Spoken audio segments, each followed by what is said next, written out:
Fighting continues in Ukraine. Overnight Russian military attacked residential areas of Kharkiv in Borodyanka, northwest of the capital. Hundreds have gone missing or are feared dead following an airstrike on an apartment building.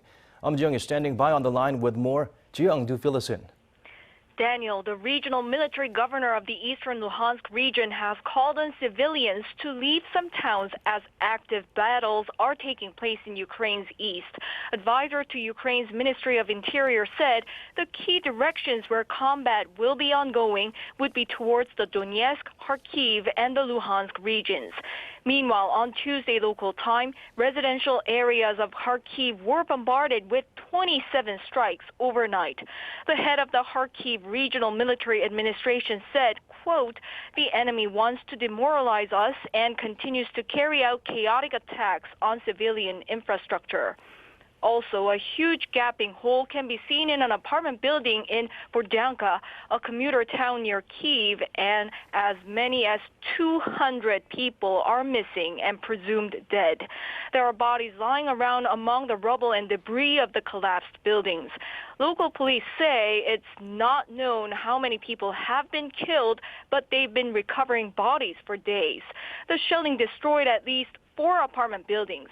Local residents expressed despair after seeing their apartments, once several stories up, collapse down to ground level. Take a listen.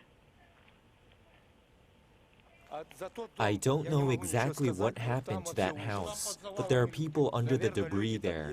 I think something catastrophic happened over there. This was a child's room. The Russians went through everything they could. They took the child's phone. Recently, the town had returned to Ukrainian control after Russian troops withdrew. Borodyanka was one of the first places hit by aerial bombardment after the Russian invasion. And Ji-young, in Brussels, we hear high-ranking NATO foreign ministers have gathered to address Putin's war in Ukraine.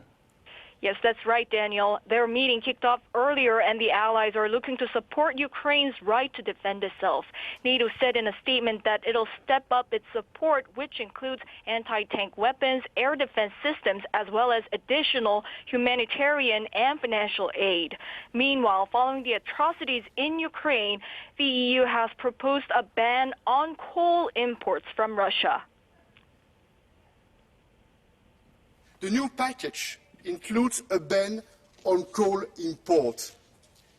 And, ladies and gentlemen, I think that measures on oil and even gas will also be needed sooner or later.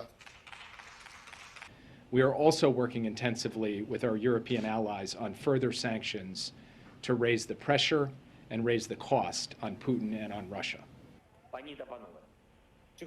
Meanwhile, Ukrainian President Volodymyr Zelensky has urged the UN Security Council to remove Russia or dissolve itself and reform its system to strip Russia from its veto.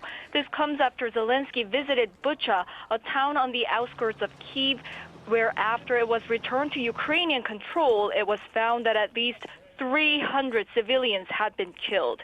India's ambassador to the United Nations during a UN Security Council meeting on Tuesday also denounced the killings in Bucha, calling the reports deeply disturbing and support an open investigation. Israel's foreign minister also described the killings in Bucha as war crimes. That's all I have for now. Back to you, Daniel. All right, Ji-young, thank you for those updates.